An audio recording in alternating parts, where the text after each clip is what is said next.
हमारे जो अहबाब रोड पे घूम रहे हैं,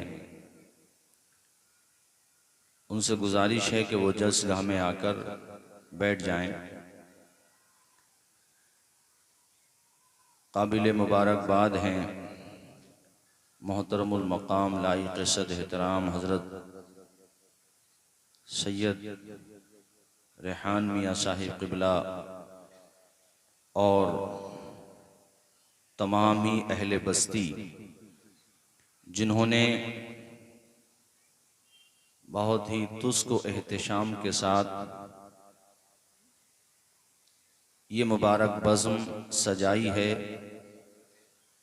जिसका आज आखिरी दिन है। मुझे अजीज़ुल क़द्र हाफ़िज़ व क़ारी ज़ैग़म रज़ा साहब ने बताया कि पहला जलसा कुरान मजीद की तिलावत मुख्तलिफ हुफ़्फ़ाज़ व क़ुर्रा के ज़रिए,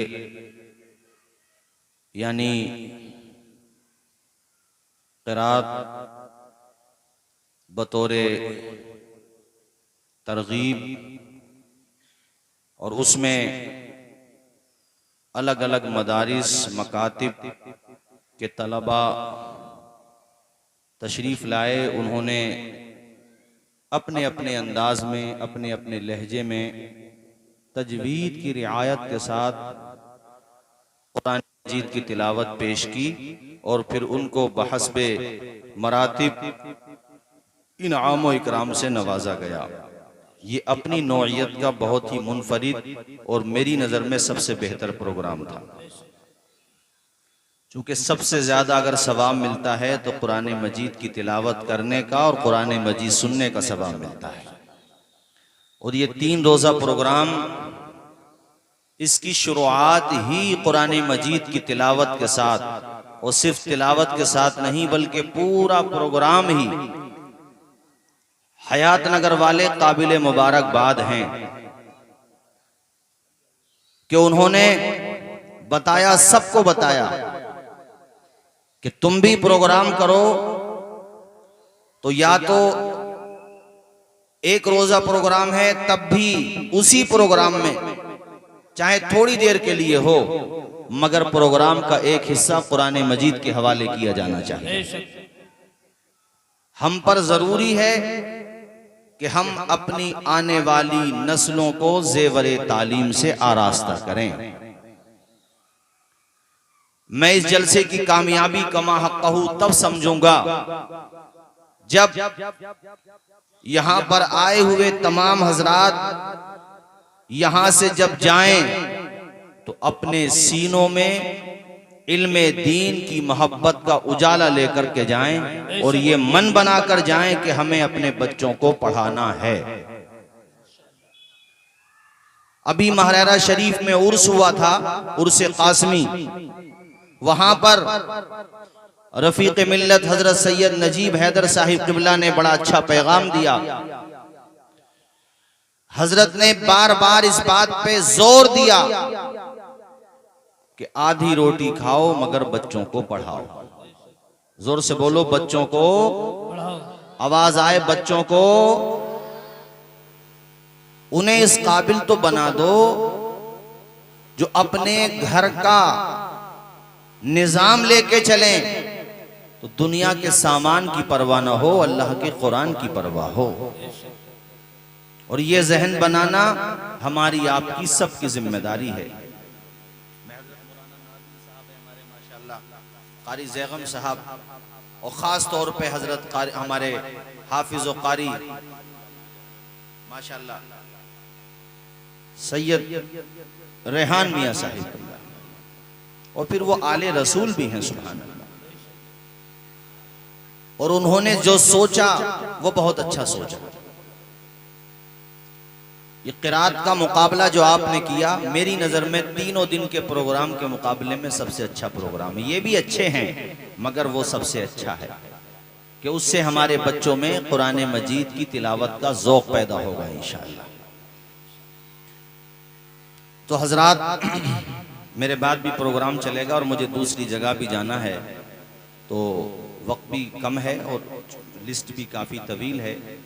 मैं थोड़ी देर इंशाअल्लाह आप हजरात से गुफ्तगू करूँगा। एक मरतबा बुलंद आवाज़ से कलमा शरीफ और पढ़ लीजिए, ला इलाहा इल्लल्लाहु मुहम्मदुर रसूलुल्लाह सल्लल्लाहु तआला अलैहि व आलिहि व सहबिही व बारक वसल्लम। चंद बातों के बारे में मुझसे कहा गया है तो मैं उसी तरफ आता हूँ। देखो,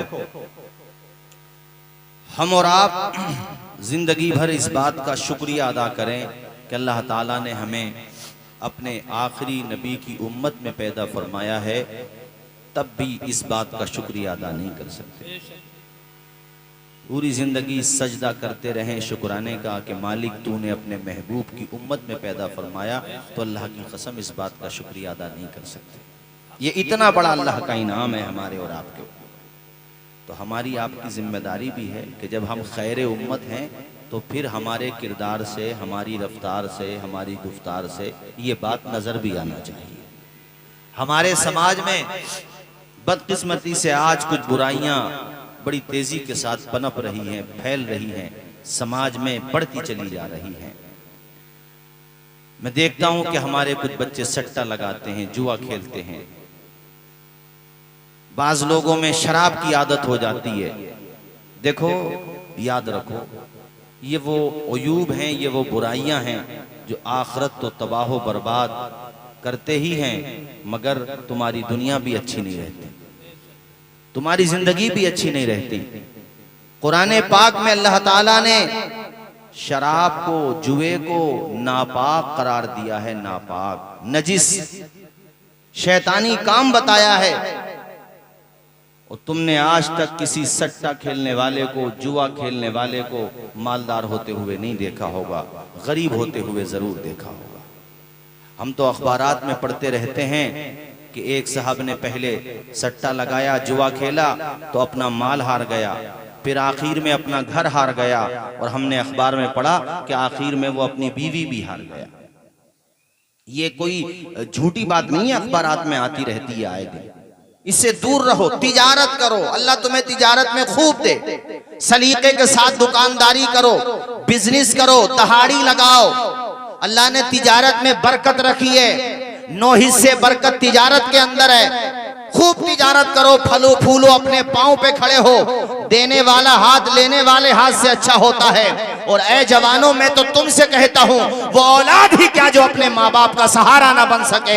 अगर तुम वाकईतन अपने माँ बाप का सहारा बनना ही चाहते हो तो फिर कमा करके दिखा दो, अपना खून पसीना बहा करके दिखा दो, अपनी बहन की शादी करके दिखाओ, अपना घर बना करके दिखाओ, और बुढ़ापे में अपने माँ बाप को इस हाल तक पहुंचा दो कि तुम्हारे माँ बाप मिसाल दें कि मालिक ऐसी औलाद सबको दे जैसी औलाद अल्लाह ने हमें अता फरमाई है। मैं ऐसे बहुत से बच्चों को देखता हूं जिन्होंने दिल्ली में जाके, अहमदाबाद में जाके, मुंबई में जाके, बड़ोदरा में जाके या अपने संबल में रह करके मेहनत की, लगन की। यार तुम मेहनत तो करो, तिजारत के लिए ही मेहनत करो, रिज़्क़ हलाल के लिए कोशिश तो करो, अपना जहन भी दौड़ाओ, अपने कदम भी दौड़ाओ, तुम मेहनत करो। जब अल्लाह मदद करता है तो खतरे को दरिया बना देता है, वो तो गौहर बना देता है, वो चाहे तो पत्थर को भी पहाड़ बना देता है। भरोसा करो, कमाओ, मेहनत करो। इसलिए कहता हूं, हराम रोजी की तरफ मत भागो, कमाना है तो हलाल रोजी की तरफ भागो। उससे पहले दुनिया से नहीं जाओगे जब तक कि तुम्हारे हिस्से में वो मिल नहीं जाएगा जो अल्लाह ताला ने लिख दिया है तुम्हारे। सुभान अल्लाह। इसलिए मैंने कहा, हमारे पास बच्चे मैं देखता हूं क्रिकेट पे सट्टा लगाते हैं, IPL पे सट्टा लगाते हैं। इसको आप छोटे में न लें, ये बहुत बड़ा ऐब है। एक तो रिस्क हराम हो रहा है, दूसरा जहन्नम का अजाब तैयार है तुम्हारे लिए, तीसरा तुम समाज में मुंह दिखाने के काबिल नहीं रहे, और चौथा सबसे बड़ा नुकसान ये है कि जिस मकसद के लिए दुनिया में आए थे वो मकसद दूर हो गया तुम्हारा। इसलिए कहता हूं मेरे भाइयों, पाकीज़ा रोजी कमाओ। यार वो जवान ही क्या जो बाप को सहारा न दे, और वो माँ बाप ही क्या जो अपने बच्चों को इमाम हुसैन का गुलाम ना बनाए। माँ बाप की जिम्मेदारी भी ये है कि अपने बच्चों को अच्छी तरबियत दें। अगर उससे ये पूछने का हक रखते हो कि तूने महीने में कितना कमाया, कितना खर्च किया, तो ये भी हक रखो अपने बच्चों से पूछने का कि ये बताओ बेटे, पूरे महीने में तुमने नमाजें कितनी पढ़ी हैं, फजर की नमाज तुमने क्यों छोड़ दी, जोहर की नमाज तुमने क्यों छोड़ दी। वो कितना अच्छा दौर था जब मस्जिदें अगरची कच्ची थी, उनकी छतों से पानी टपकता होता था, मगर बाप भी नमाजी होता था, माँ भी नमाजी होती थी और बच्चे भी नमाजी होते थे। माएँ उस वक्त तक नाश्ता नहीं देती थी जब तक बच्चे नमाज नहीं पढ़ लिया करते थे। तो माँ बाप की जिम्मेदारी भी है यार। उर्सों का मकसद सिर्फ नारे लगाना भी नहीं होता है, उर्सों का मकसद सिर्फ पिंडाल सजाना भी नहीं होता है, उर्सों का मकसद सिर्फ पैसा लुटाना भी नहीं होता है। उर्सों का बुनियादी मकसद ये होता है, अरे ये तो सारी चीजें मिल ही जाती हैं, असल मकसद होता है कि हमारे मुआशरे के अंदर इनकलाब आना चाहिए। इसीलिए सैयद रेहान मियां साहब और उनके साथियों ने ये इंतजाम किया है, तुम पैसा भी लुटाओ कोई बात नहीं, तुम खर्च करो, मगर उसका रिजल्ट भी तो आना चाहिए। कम से कम हमारे बच्चों के चेहरे पे सुन्नत मुस्तफा भी आ जाए, उनकी पेशानियों में सजदों की तड़प आ जाए, वो अपने माँ बाप के फरमा बरदार बन जाए, वो खाने कमाने लगे, तब जाके कामयाब होगा तुम्हारा उर्स। और तब जाकर के हमें यह हक होगा कि हम कहें कि हयात नगर वालों ने जलसा सजाया तो अमल करके भी दिखा दिया। सुभान अल्लाह, सुभान अल्लाह। इसलिए मैंने कहा। और दूसरी बात देखो, याद रखो, अगर किसी ने शराब की एक बूंद पी ली और वो बगैर तौबा किए मर गया, उसने तौबा नहीं की, तौबा कर ली तो अल्लाह माफ करने वाला है, बिलाशुबा अल्लाह माफ कर देता यार। वो शिर्क को माफ कर देता, कुफ्र को माफ कर देता। कोई तौबा करने वाला तो हो, उसकी चौखट पे आके कोई रोने वाला तो हो, उसकी बारगाह में पेशानी झुकाने वाला तो हो। तौबा का दरवाजा खुला हुआ है, जब तक जान बाकी है तब तक तौबा कबूल है। हाँ, नज़ा का वक्त शुरू हो गया तो नज़ा के वक्त तो जब आजाब देखा तो फिरौन भी कहने लगा था मैं ईमान ला रहा हूँ, मगर उस वक्त का ईमान मोतबर नहीं होता। ईमान वही मोतबर होता है जो इंसान जीते जी तौबा कर लेता है, अल्लाह ताला अपने फजलो करम से उसके गुनाहों को माफ कर देता है। ओ भाइयों, एक बूंद शराब पीने वाला अगर बगैर तौबा किए मर जाएगा तो जहन्नमियों की शर्मगाहों से बहने वाली बदबूदार पीप पिलाई जाएगी। उसे याद रखिएगा आप इस बात को। इतना बड़ा गुनाह है। मेरे समाज में ये बीमारी आई कहां से, आज तक मेरे समझ में नहीं आता। और गुनाह भी अपराध है, मगर उन गुनाहों की लज्जत तो है। एक जहन में वसवसा आता है कि हो सकता है भटक गया हो कदम लज्जत की वजह से, मगर आखिर शराब में कौन सी लज्जत है। जवानी बर्बाद हो रही है, इंसान तबाह हो रहा है, इंसान न समाज में बैठने के काबिल रहा, न समाज में मुंह दिखाने के काबिल रहा। ये बीमारी आई कहां से? इतनी खतरनाक बीमारी है मेरे साथियों। सारे गुनाहों की जड़ है शराब पीना। हदीस के अंदर इसको उम्मुल खबाइस कहा गया है, यानी बुराइयों की जड़ बताया गया है। एक रिवायत मिलती है किताबों के अंदर कि पहले जमाने में एक शख्स बड़ा नेक था, परहेजगार था, अच्छा इंसान था। एक औरत की नीयत खराब हो गई उसके बारे में। उस औरत ने बुलाया उस आबिदो जाहिद नेक बंदे को घर पे और अंदर से दरवाजा बंद कर लिया। यार सुकून के साथ तकरीर सुनो भी, देखो 10 मिनट सुनो, मैं ज्यादा देर बोलूंगा भी नहीं, लेकिन सुकून के साथ सुनो। मैं जो बोल रहा हूं आप लोगों के समझ आ रही है बात, ये बताएं जरा। माशाल्लाह सुनते रहो सुकून के साथ। हजरात उसको बुलाया, बुलाने के बाद अंदर से दरवाजा बंद कर दिया और उससे कहा, अपने बुरे इरादे का इजहार किया। वो नेक बंदा था, उसने कान पकड़े, नहीं मैं अपना मुंह काला कैसे करूं, मैं बदकारी कैसे कर सकता हूं। तो औरत ने कहा, मैं शोर मचा दूंगी, तेरी बेइज्जती हो जाएगी। रुसवाई के डर से वो बंदा क्या करता, परेशान था। उस औरत ने उसके सामने 3 रास्ते बयान किए। कहा, देखो ये दूध पीता बच्चा है, या तो इसे कत्ल कर दो, इसे कत्ल कर दो, यहां से चले जाओ, कोई बात नहीं। शराब की बोतल रखी हुई थी, शराब का जाम, कहा या शराब पी लो। और तीसरा रास्ता यह है कि मैं जो चाहती हूं वो गुनाह करो, बदकारी करो। अब वो सोचने लगा कि एक बच्चे को कत्ल करना यह भी बहुत बड़ा अपराध है, बदकारी करना यह भी बहुत बड़ा गुनाह है, और शराब पीना गुनाह ये भी है। मगर उसको शैतान ने वसवसे में डाल दिया कि ये सबसे छोटा गुनाह है। उसने शराब पी, शराब का नशा चढ़ा, फिर शराब मांगी, फिर शराब पी, यहाँ तक कि अक्ल उसकी बिल्कुल खत्म हो गई। उसने बच्चे को भी कत्ल कर दिया। और बदकारी का गुनाह भी कर लिया। दोनों गुनाहों का जरिया शराब पीना बनी कि नहीं बनी बताओ मुझे। इसलिए शराब को गुनाहों की जड़ करार दिया गया है।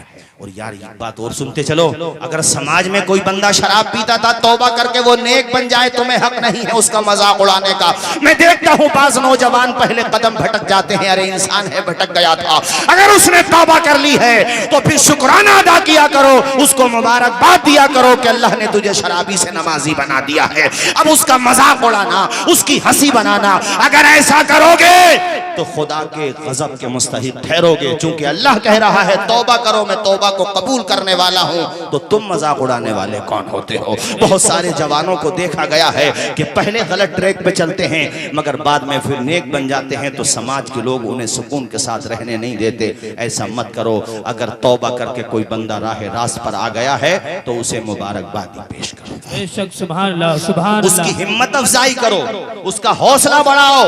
ओ भाइयों, हम दुनिया में ये गुनाह करने के लिए नहीं आए हैं, हम तो अपनी पेशानी खुदा की बारगाह में सुभान अल्लाह, सुभान अल्लाह। हाफिज अब्दुल कय्यूम साहब, पता चल जाए कि हमारा फलां रिश्तेदार या मिसाल के तौर पे हमारा बेटा, हमारा भाई, हमारा बाप दिल्ली एयरपोर्ट पे रात को 3 बजे आ रहा है, तो देखो आप सोते नहीं, निकल जाते हो। या पता चला सुबह 7 बजे तो यहाँ से 12 बजे निकल जाते हो। यानी कहीं ऐसा ना हो उसको इंतजार करना पड़े।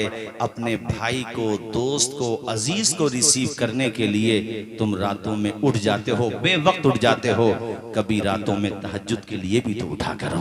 कभी अल्लाह तुम्हें तौफीक दे तो 2 बजे उठो, 3 बजे उठो। फजर की आज़ान वक्त शुरू होने से पहले पहले उठो, इशा के बाद सो जाओ। तहज्जुद के लिए उठो तो सही, उससे मांग के देखो तो सही। दर बदर भटक रहे हो मगर उसके पास नहीं जा रहे हो, जो कह रहा है मैं तुम्हारी शहरक से भी ज्यादा करीब, जो कह रहा है मुझसे मांगो मैं तुम्हारी सुनूंगा, मेरी बारगाह में आके सवाल तो करो मैं तुम्हारी फरियाद को पूरी करूंगा। उससे नहीं मांग रहे हो, सबकी चापलूसियां कर रहे हो।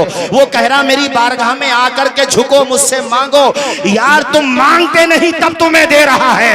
अगर तुम मांगने लगोगे तुम्हारी दुनिया भी कामयाब कर देगा, तुम्हारी आखिरत भी कामयाब। नारे तकबीर, नारे रिसालत। उसकी बारगाह में सवाल तो करके देखो, उसकी बारगाह में मांग करके देखो। भाइयों, जमाना उसी से मांगता, आसमान उसी से मांगता है, जमीन उसी से मांगती है। तमाम चीजें अल्लाह ताला की तस्बीह और तहलील बयान करती हैं। समंदरों की मछलियां अल्लाह की तारीफ करती हैं, सुराखों की चूटियां अल्लाह की तारीफ करती हैं, शाखों के परिंदे अल्लाह की तारीफ करते हैं। ऐ लोगों, आसमान के सितारे अल्लाह की हमद बयान करते हैं, या हवाओं के झोंके अल्लाह की सना बयान करते हैं। वो कौन सी चीज है जो मेरे खुदा की किबरियाई बयान नहीं करती, अल्लाह पाक की समदियत बयान नहीं करती। ऐ भाइयों, तुम भी आज इस उर्स में आए हो, जहन बना करके जाना 5 वक्त नमाज पढ़ा करेंगे, अल्लाह तौफीक दे तहज्जुद भी अदा किया करेंगे, अपने माँ बाप की खिदमत करेंगे, बुरी आदतों से तौबा करेंगे, नेक बनेंगे, पाकीज़ा सीरत अपना करके जाएंगे।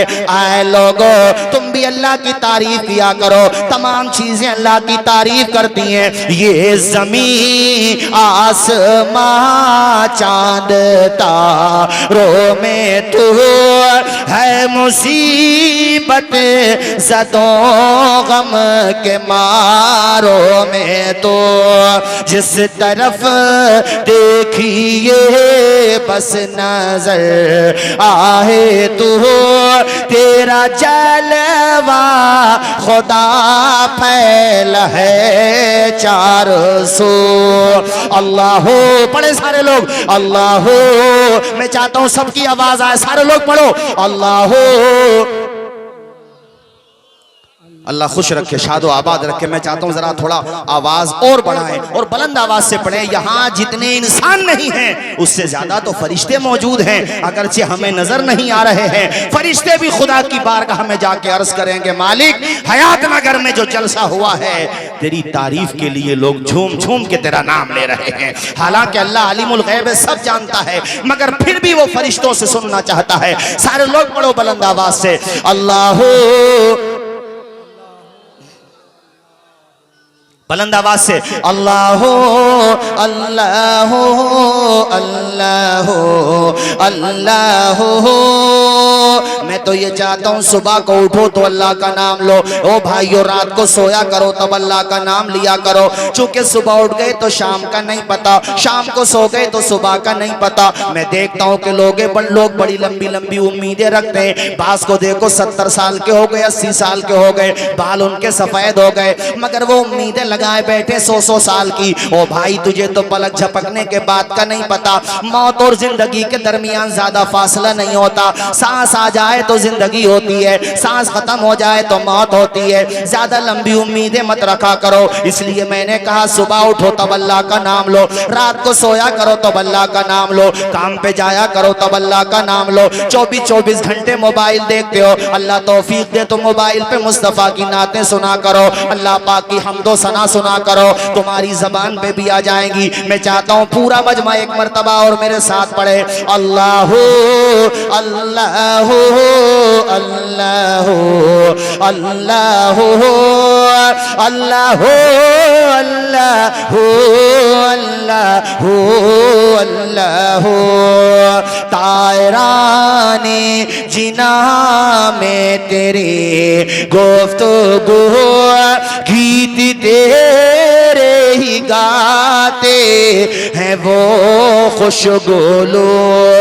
कोई कहता है हक, कोई कहता है हो, और कहते हैं सब ला शरीका लहू। बड़े बुलंद आवाज से अल्लाह अल्लाह अल्लाह अल्लाह अल्लाह अल्लाह अल्लाह अल्लाह अल्लाह। यार अल्लाह का नाम लिया करो। 1000 मरज का इलाज मेरे खुदा का नाम है, बल्कि मैं कहता हूँ जो ला इलाज हो वो खुदा का नाम ले, उसका इलाज हो जाएगा। दुनिया आज इस्लाम को पढ़ पढ़ के नहीं, तुम पीछे बैठे सुकून के साथ बैठे रहना। ये जलसा हो रहा, सुकून के साथ बैठा करो, जहां जाया करो इत्मीनान के साथ बैठा करो। सुनो भाइयों, मैं ये कह रहा हूं कि दुनिया आज इस्लाम की हिस्ट्री पढ़ रही है और इस्लाम के करीब हो रही है, और हमारा जवान इस्लाम से दूर होता चला जा रहा है। बहुतों को देखो, मैं सच्ची बात बता रहा हूं कि बाप का जनाजा रखा हुआ होता है और बेटा दूर खड़ा हुआ होता है। अरे हमारा मकसद सिवाय इसके और क्या है कि तुम्हारे बच्चों के हाथों में कुरान आ जाए, तुम्हारे बच्चे कुरान पढ़ने लगे। तुम्हें तो उस दिन अंदाजा होगा कुरान की तालीम का और इन मदरसों की तालीम का, जिस दिन तुम्हारा खुद का जनाजा रखा हुआ होगा, पड़ोसी भी जनाजा पढ़ रहा है, दूर से आए हुए रिश्तेदार भी जनाजा पढ़ रहे हैं, तुम्हारे दोस्तों अहबाब भी जनाजा पढ़ रहे हैं। लेकिन जिसके लिए गाड़ी छोड़ी, मकान छोड़ा, जायदाद छोड़ी, सब कुछ छोड़ा, वो बेटा दूर खड़ा हुआ है। तब तुम्हारी रूह तड़पेगी कि उलमा सही कहते थे, जलसों में यार कोई तो पैगाम तुम्हारे काम का मिलता ही होगा यार, जलसों से कुछ ना कुछ फायदा तो तुम्हें होता ही होगा। तो कम से कम यही सोच लिया करो। मैं जानता हूँ कुछ खामियां हैं, काबिले इस्लाह बातें, उसको मानता हूँ, उनकी इस्लाह की जरूरत है। मैं ये जानता हूँ कि जलसों में पैगाम ज्यादा दिए जाने चाहिए, मैं भी ये बात मानता हूँ, मगर कुछ तो तुम्हें लगता होगा कि हाँ ये काम अच्छा हो रहा है, उसी को अपने दिल पे लिख करके ले जाओ, तब तुम्हें एहसास होगा कि आज बेटा कुरान पढ़ा हुआ होता, अरे वो नाजरा ख्वाही होता सही तलफ्फुज के साथ, तो मेरा बेटा सिर्फ जनाजा पढ़ नहीं रहा होता, बल्कि मुसल्ले पे खड़े होकर पढ़ा रहा होता। और दुआ दूसरे के हक में तब ज्यादा कबूल होती है जब दुआ में सोजो गुदास ज्यादा होता है, तड़प ज्यादा होती है, उसमें सच्चाई ज्यादा होती है। और मुझे बताओ, एक बेटे से ज्यादा अपने बाप के लिए कौन तड़पता होगा? जब बाप के लिए बेटा मुसल्ले पे खड़े होकर पड़ेगा, रब्बिग़फिरली हय्यिना व मय्यितिना व शाहिदिना व गायबिना व सगीरिना व कबीरिना व ज़करिना व उनसाना, अल्लाहुम्मा मन अहयैतहु मिन्ना फ़अहयिही अलल इस्लाम व मन तवफ़्फ़ैतहु मिन्ना फ़तवफ़्फ़हु अलल ईमान। उसके लहजे में तो दर्द होगा, उसका दिल जो रो रहा होगा, उसकी आंखें जो बरस रही होगी, अल्लाह की कसम वो इतना करीम है मेरा परवरदिगार कि तेरे आंसू के कतरे जमीन पे टपकने से पहले वो चाहेगा तो तेरे बाप को माफ कर देगा। रब फरमाएगा, फरिश्तों इसकी कब्र में रहमत का बिछोना बिछा दो, ए फरिश्तों इसकी कब्र में रहमत व अनवार की बारिश कर दो, इसकी कब्र में जन्नत की खिड़की खोल दो। फरिश्ते अर्ज करेंगे, मालिक तेरा हुक्म सर आंखों पर, मगर ये बंदा तो गुनाहगार है। रब फरमाएगा, मैं भी तो गफ्फार व सत्तार हूं। ओ फरिश्तों तुम इसके गुनाहों को देख रहे हो, मैं इसके बेटे की दुआए जनाजा को देख रहा हूँ, मैं इसके बेटे के तड़पने को, ये जैसा भी था इसने अपने बेटे को मदरसे में पढ़ाया था। अरे दुनिया ना समझे मदरसों की अहमियत, मगर किसी के ना समझने से मदरसों की अहमियत खत्म नहीं होगी। याद रखो, तुम्हारी मस्जिदों से आजानें होती हैं, मदरसों का सदका है। तुम्हारे मेहराबों में कुरान होता है, मदरसों का सदका है। तुम्हारे मस्जिदों के अंदर इमाम लोग रहते हैं, मदरसों का सदका है। ये जलसे सजाए जाते हैं, तकरीर करने वाले तकरीर करते हैं, मदरसों का सदका है। वाज करने वाले वाज करते हैं, मदरसों का सदका है। इसलिए मैंने कहा है आप लोगों से कि ये मन बना के आज के जलसे से जाना, आधी रोटी खाएंगे मगर बच्चों को पढ़ाएंगे, आवाज आए, बच्चों को जोर से बोलो, बच्चों को पढ़ाएंगे, बच्चों को पढ़ाएंगे। देखो बाखुदा यकीन माने माशाल्लाह हमारे उलमा, ये मेरा इलाका है, मैं ये स्टेज पे कह रहा हूँ, ऐसे नहीं कि ये ऑफलाइन है, ऑनलाइन कह रहा हूँ, सब लोग देख भी रहे हैं और रिकॉर्ड भी हो रही है बात।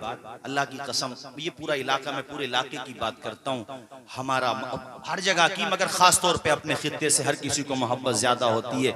आप लोगों से पाई भर का लालच मेरे दिल में नहीं रहता, अल्लाह की कसम लेकर के कहता हूँ। बस मेरा मकसद ये रहता है कि तुमने शुरुआत में मेरी बहुत सपोर्ट की है। हसनपुर है, हयात नगर है, सिकंदरपुर है, हैबतपुर है, माशाल्लाह पंसुका है, मदाला है, रावा है, सब खित्ते की मैं बात कर रहा हूँ। संबल है, शुरू में बहुत सपोर्ट की है, अल्हम्दुलिल्लाह। अब अल्लाह का लाख लाख शुक्र है, मुझे सरमाए की जरूरत होगी, पूरा भारत है, लेकिन मैं आपके लिए कह रहा हूं, मैं ये चाहता हूं कि मेरे खित्ते में इल्म के चिराग जलने लगे। हमारी कौम की बहन बेटियां, बच्चियां, बच्चे, बुजुर्ग, जवान सब अपने दिन का आगाज करें तो कलामे मजीद की तिलावत से करें। चूंकि हमारे इलाके में इल्म फैलेगा तो हम दूसरी जगह जाकर के मिसाल तो दे सकेंगे यार, बता तो सकेंगे। जितना माशाल्लाह आपने ये खर्च किया, मैं चाहता हूं ये सिलसिला अपनी जगह अच्छा है, मगर अब मदरसे के हवाले से भी बेदारी आना चाहिए। मौलाना आमिर तुम आए पढ़ाने के लिए यहाँ पर मदरसे में, माशाल्लाह मेहनत से पढ़ाओ। कारी नदीम साहब हैं। एक बात और कहूंगा, और ये नहीं कि मैं यहीं पर कह रहा हूं, मैं हर जगह कहता हूं कि उर्सों में भी खर्चा बढ़ रहा है, जलसों में भी बढ़ रहा है, मगर जो सबसे ज्यादा दीन का काम करता है उसकी आमदनी की तरफ तवज्जो तुम्हारी भी नहीं है। सबसे ज्यादा दीन का काम करने वाले मदरसे के मुदर्रिसीन होते हैं या मस्जिदों के इमाम होते हैं, उनका ख्याल रखना भी तो हमारी जिम्मेदारी है कि नहीं? बोलो जरा जोर से बोलो, ऊंचा बोलो, है कि नहीं? इसलिए मैंने आप लोगों से कहा है मेरे साथियों, इन बातों पे तवज्जो दो। और मैं जवानों को तीन शेर में एक पैगाम देना चाहता हूं, ये पैगाम ही समझ लो। नूर खजरा से दिल जगमगा लीजिए, अपना सीना मदीना बना लीजिए, अपना सीना मदीना बना लीजिए। जो भी देखे वो शैदा नबी का कहे, अपना किरदार ऐसा बना लीजिए। क्या बात है, सुभान अल्लाह। एक दिन मैं शास्त्री पार्क पे गया, अपने संबल का एक लड़का मिला, वो जॉब कर रहा दिल्ली में, नोएडा में, वो इत्तेफाक से मिल गया।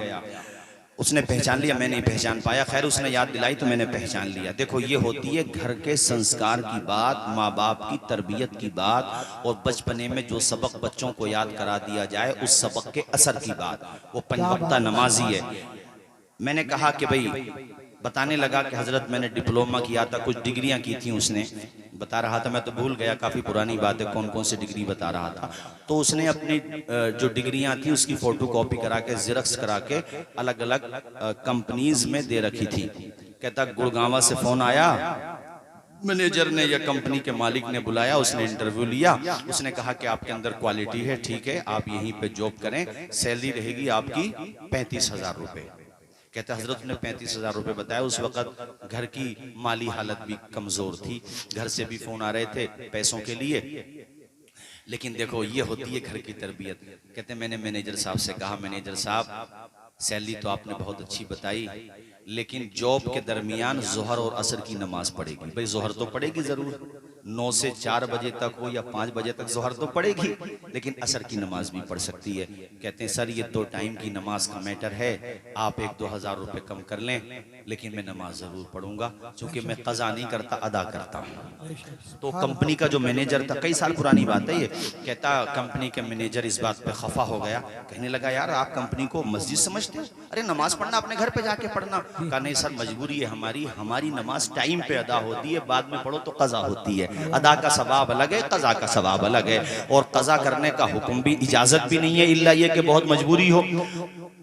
कहने लगे हजरत, उसने कहा तो फिर आप कहीं और जॉब देख लो। कहता फाइनेंशियली घर की हालत बड़ी वीक थी हमारे, लेकिन मैंने उस वक्त अपने दिमाग की नहीं सुनी, दिल की सुनी। मेरे दिल ने कहा यार अल्लाह ने क्वालिटी दी है, टैलेंट दिया है, सलाहियत दी है, जब यहाँ तक पहुँचाया है तो नौकरी भी वही लगाएगा। मैंने उससे कहा कि सर आपका शुक्रिया, कोई बात नहीं है, अगर आप नमाज की इजाजत नहीं देते तो आपकी नौकरी आपको मुबारक, हमारी नमाज हमें मुबारक। कहते मैं तो ये कह करके घर पे आया, बता रहा था हजरत आप को हैरत होगी, चंद दिन नहीं गुजरे थे, वैसे कह रहा था रास्ते में बड़े ख्यालात आ रहे थे, यार इतने दिनों के बाद तो जॉब लगी और वो भी तूने छोड़ दी। खैर बता रहा था कि मैं रूम लेके रहता था, किराए पे रूम लेके। कई दिन के बाद फिर नोएडा की किसी कंपनी का फोन आया, वहां गया, इंटरव्यू दिया, माशाल्लाह क्वालिटी तो थी उसके अंदर, बकौल उसके नौकरी फाइनल। तो कहते हैं इससे पहले कि वो सैलरी की बात खोलते, सैलरी की बात रखते, मैंने कहा सर ऐसा है, सैलरी आप जो चाहो वो दो, लेकिन 2 टाइम की नमाज आप हमें पढ़ने देना, हम नमाज नहीं छोड़ते। हालांकि वो कोई ये नहीं कोई मौलाना आदमी है, बस वो कुरान शरीफ नाजरा उर्दू पढ़ा हुआ है, बस उसके दिल में एक नमाज का जज्बा है। कहने लगा मौलाना साहब आप यकीन मानो, इतना जब मैंने नमाज को कहा, वो गैर मुस्लिम है, कंपनी का मालिक बता रहा था या मैनेजर, ये मुझे ठीक से याद नहीं रहा, कहता वो कुर्सी से खड़ा हो गया और मुझे सीने से लगा के कहता यार तू इतना अच्छा मुसलमान है, आज भी ऐसे मुसलमान मौजूद हैं, अरे जब तू नमाज नहीं छोड़ सकता तो मेरी कंपनी के साथ धोखा कैसे कर सकता है। कहते इतना सुना तो बड़ा खुश हुआ, वो कहने लगा कि हम आपको 45,000 रुपए सैलरी देंगे। यार खुदा के लिए झुक के तो देखो, रोजी देने वाली जात उसी की जात है, तू भरोसा क्यों नहीं करता है अल्लाह पर। जब माँ के पेट में था, 3 अंधेरों में था, बता तुझे रोजी कौन दे रहा था। तू एक नुत्फा था, तुझे लोथड़ा किसने बनाया, लोथड़े के बाद फिर उसमें हड्डियां पैदा हुई, फिर तेरी शक्ल किसने बनाई, फिर तेरे लब किसने बनाए, तेरी जबान किसने बनाई, तेरी आंखें किसने बनाई, फिर आंखों में नूर दे दिया, तेरे चेहरे पे सुरूर दे दिया, वो ताकत कौन थी। अल्लाह कहता या युहल इंसान मा गर्रका बिरब्बिकल करीम, ए गाफिल इंसान तू कहां चला गया, तेरा करीम मौला तो मैं ही हूं। अल्लाह कहता किधर भटक गया, किस चीज ने धोखे में डाल दिया, तू मां के पेट में था, उसने तुझे भूखा नहीं रखा, इतना बड़ा संसार है, तुझे वो भूखा रखेगा। यार चूटियों को रोजी वो देता है, समंदर की मछलियों को रोजी वो देता है, तू तो अहसनुल मखलूकात है, तू तो सबसे अच्छी मखलूक है, और वो भी वो मखलूक है जो नबी की आखिरी नबी की उम्मत में पैदा की गई है, तुझे वो भूखा नहीं रखेगा। उस पे भरोसा तो कर, उसके दरबार में मांग के तो देख, अंधेरा दूर करने को उजाला कौन देता है, उम्मीदें टूट जाए तो सहारा कौन देता है, शिकम की आग जब बढ़कर कलेजा छलनी करती है, बुझाकर तिश्नगी मुंह में निवाला कौन देता है। वो जो पत्थर में भी कीड़ों को ग़िज़ा देता है, वो खुदा है जो हम सबका काम बना देता है। नारे तकबीर, नारे रिसालत, उलमाए अहले सुन्नत, उर्से कादरी मुहम्मदी, सरजमीने हयात नगर, नारे तकबीर, नारे रिसालत। सुभान अल्लाह, सुभान अल्लाह। दिल धड़कता है, नब्ज चलती है, सुभान अल्लाह, सुभान अल्लाह।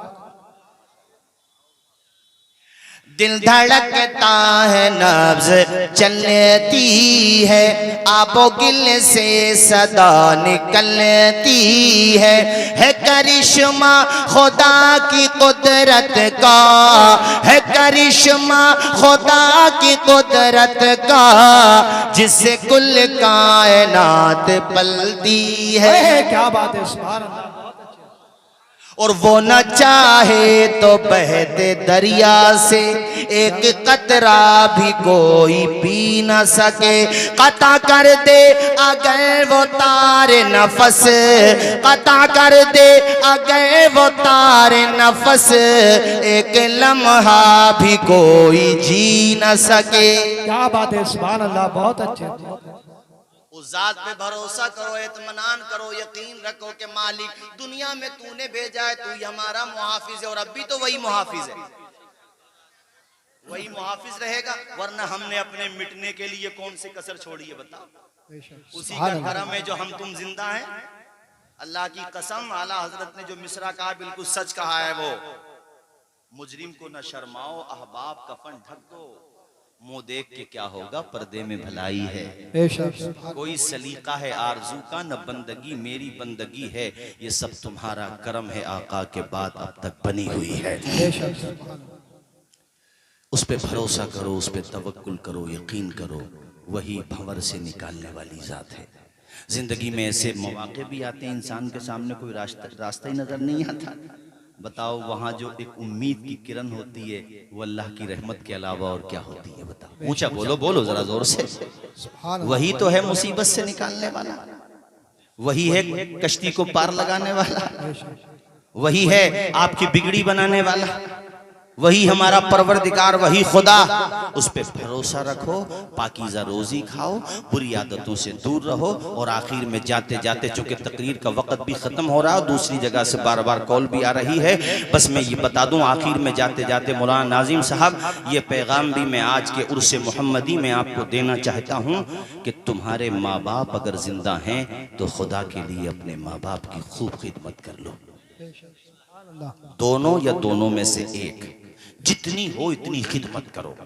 हयात नगर से सराय तरीन संबल तक भी जा रहे हो तो माँ को बता करके जाओ, अपने बाप को बता करके जाओ।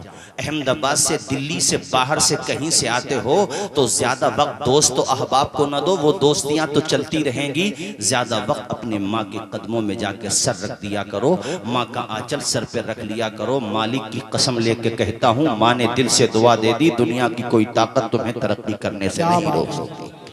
और कभी कभी माँ बाप की कोई बात अगर मिजाज के खिलाफ हो भी जाए तो बुरा ना मानो, वो माँ बाप है यार। माँ बाप तो माँ बाप होते हैं, माँ बाप की खूब दुआएं लिया करो। मुनव्वर राना साहब मिल गए, मैं लखनऊ से आ रहा था, ट्रेन में मिल गए मौलाना नाजिम साहब में। मुझे उनके बारे में ज़्यादा डिटेल पता नहीं है, लेकिन माँ बाप के बारे में बड़ी अच्छी शायरी करते हैं। मैंने कहा साहब हम आपके अशार तकरीरों में पढ़ते, मुझे नहीं जानते थे, खैर मैंने बताया तो पहचाने। कहने लगे अच्छा कौन कौन से अशार पढ़ते हैं। मैंने कहा आपने जो ये 4 मिसरे कहे हैं कि बुलंदी देर तक किस शख्स के हिस्से में रहती है, बहुत ऊंची इमारत हर घड़ी खतरे में रहती है, ये ऐसा कर्ज है जिसको अदा में कर नहीं सकता, मैं जब तक घर न पहुंचूं माँ मेरी सजदे में रहती है। बड़े खुश हुए, उन्होंने भी फिर एक मिसरा सुनाया, बोले मौलाना सुनो 4 मिसरे और सुनो। हमारे कुछ गुनाहों की सजा भी साथ चलती है, अब हम तन्हा नहीं चलते, दवा भी साथ चलती है, अभी जिंदा है माँ मेरी, मुझे कुछ भी नहीं होगा, मैं घर से जब निकलता हूँ दुआ भी साथ चलती है। क्या माँ से मोहब्बत करने वाले नहीं है? मैं माँ के नाम पे शेर सुना रहा हूँ, हाथ उठा के नहीं बोल सकते हो सुभान अल्लाह? अगर माँ से मोहब्बत है बोलो सुभान अल्लाह। इस नियत से बोलो कि अल्लाह तुम्हारी माओ की उम्रों में खूब बरकतें दे, और जिनके माँ बाप दोनों में से एक या दोनों दुनिया से जा चुके हैं, मालिक उनको जन्नतुल फिरदौस में आला से आला मकाम अता फरमा दे। यार जब माँ बाप नहीं रहते तो अल्लाह की कसम घर में दौलत भी होती है, संपत्ति होती है, जेवर होता है, जायदाद होती है, मगर कमी होती है तो माँ बाप की कमी होती है। घर में आओ तो जी नहीं लगता यार, जब तेरी माँ नहीं रहेगी तब पता चलेगा कि माँ का साया कैसा होता है, जब बाप नहीं रहेगा तब पता चलेगा बाप का साया कैसा होता है। बाप तो वो ड्राइवर है जो अपने घर की सवारी को चलाने के लिए तेल की जगह अपना खून जला देता है, बाप तो वो होता है।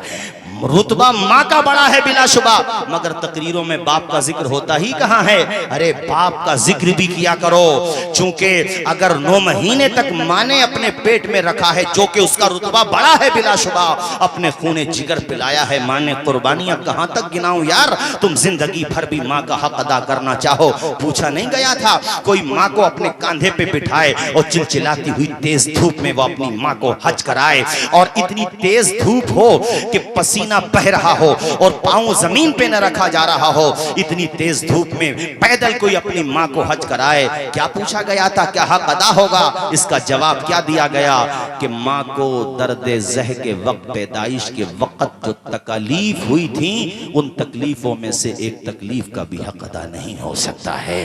कभी रातों की तन्हाई में माँ की कुर्बानी याद कर सिर्फ दोस्तों के साथ घूमता है, माँ से मोहब्बत की बातें नहीं कर सकता, माँ को अपने दिल की बातें नहीं बता सकता, कि अपने बाप के पास नहीं बैठ सकता। तूने 10 पैसे क्या कमाना शुरू कर दिए, अपने माँ बाप ही को आंखें दिखाने लगा। अरे तेरे बाजुओं में जो ताकत है ये माँ की दुआओं का असर ही तो है।